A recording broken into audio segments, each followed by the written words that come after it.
Phone tapping కేసులో Prabhakar Rao custodial విచారణ ముగిసింది. ఈ కేసులో 14 రోజుల పాటు ప్రభాకర్ రావు సిట్ అధికారులు విచారించారు.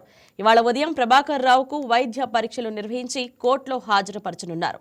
ప్రభాకర్ రావు స్టేట్మెంట్ను ఫైనల్ ఛార్జ్షీట్లో పొందుపరిచి జనవరి 16న సుప్రీంకోర్టుకు సిట్ అధికారులు నివేదిక ఇవ్వనున్నారు.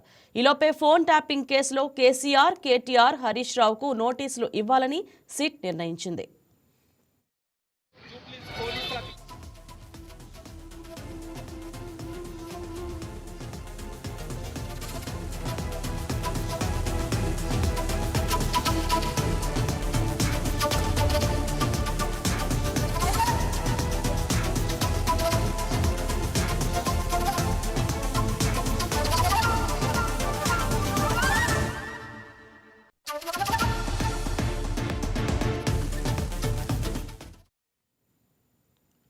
అయితే 14 రోజుల కస్టడీలో ప్రభాకర్ రావు ఏం చెప్పారనే దానిపై ఉత్కంఠ కొనసాగుతుంది.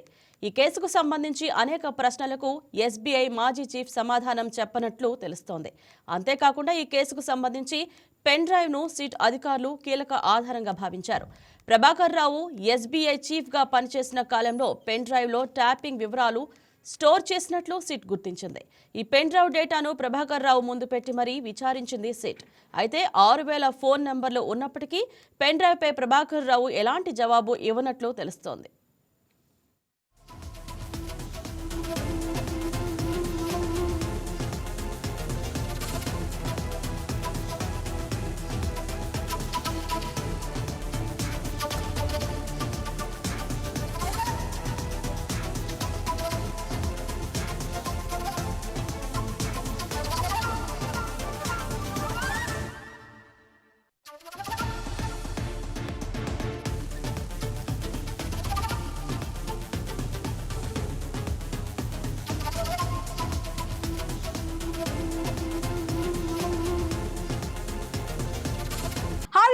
ఈ వీడియో మీకు నచ్చినట్లయితే లైక్ కొట్టి షేర్ చేసి వైకే టీవీని సబ్స్క్రైబ్ చేసుకోండి.